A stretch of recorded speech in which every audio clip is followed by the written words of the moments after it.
Good afternoon, Congregation Emanu-El, and welcome to our yearly teen service. My name is Rosh HaShanah. I'm a senior now. Wow, it's really weird to say out loud. Time is really flying. Before getting started, I would like to take a second to breathe together. I invite you to take 3 deep breaths, think of something that you're grateful for, and find a comfortable position to sit in.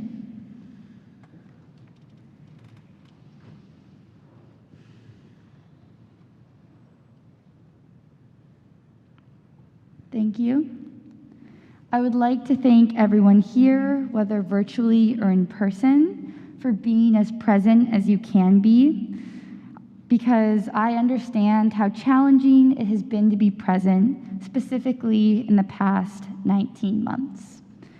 In the last 19 months, I want to recognize that we have all lived through and continue to live through a time of great tragedy, challenge, and unrest. Our experiences over the past 19 months have been vastly different, so I ask that we all be extra forgiving with ourselves and the folks around us. Now, I would like to shift away from thinking about the past 19 months and COVID just for a second and unpack the phrase, New Year, New Me. New Year, New Me, you might be thinking, where is she going with this? Oh, well, let me tell you. I have a few critiques. First off, a few questions. Where did this phrase even come from? Where and how exactly do I apply for a new version of myself, right? Like, is there even a new version of myself that I can have? I don't know. Yeah, exactly. It makes no sense. So I've come up with a new statement. New year, same me, just try a little harder to be on top of my stuff, a little more badass, and a little better at not having my mom remind me to do my laundry.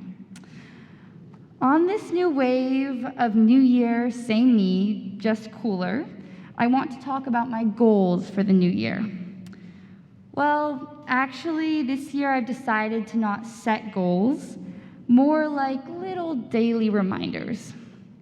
I've decided that one of the things I'm working on is reprioritizing. In the past year, like many people, I've learned that it is important for me to figure out how to prioritize what really feels important. For me, one of these things has been my bedtime. I realize that I can no longer function on 5 or 6 hours of sleep, which means that I need to manage my time in a way that allows me to be lights out by 10 o'clock. I recognize that this isn't something that everyone can do with their schedules, and it's definitely not something that I can do every night, so of course there are other things that can happen instead.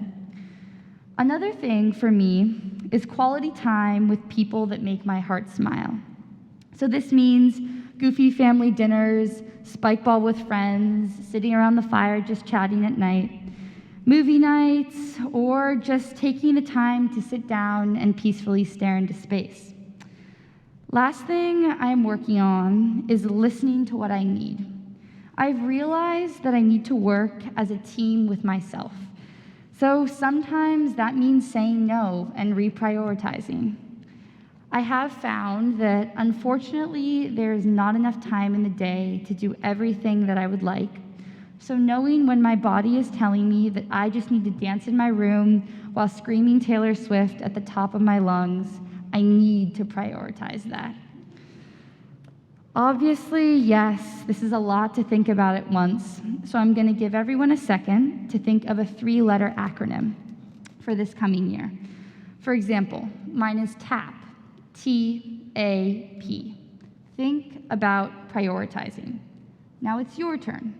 Take 30 seconds, close your eyes, and think of your 3 things, and make an acronym that you can take with you into the new year. Instead of creating goals, which oftentimes can feel super overwhelming, think of things that you just need gentle reminders on. There's no wrong way to do this. So 30 seconds.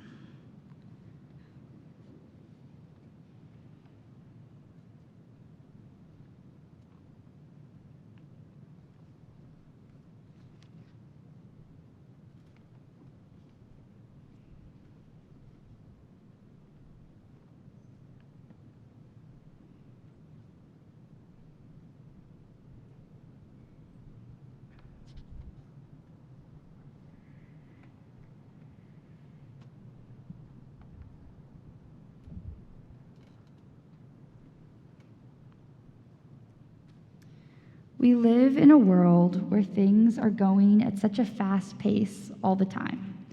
Sometimes I forget to just take a second and breathe and remember things that make my heart smile.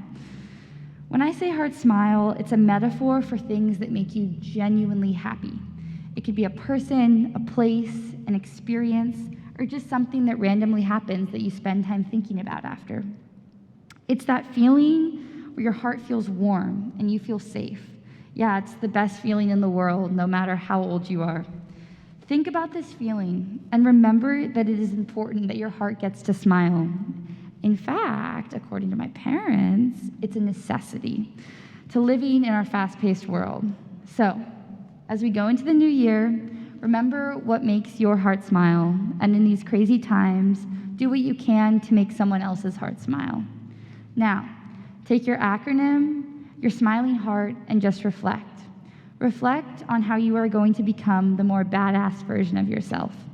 Reflect on how your heart will smile this year. Reflect on how you will be reprioritizing yourself. All in all, when you are feeling like life is passing a little too fast, remember that you are loved, that you have a community of people that care about you. Remember that you are important, and remember that it is okay to reach out for help. And of course, remember that you are a badass. So, here we go. New year, same me. Thank you, and Shana Tova.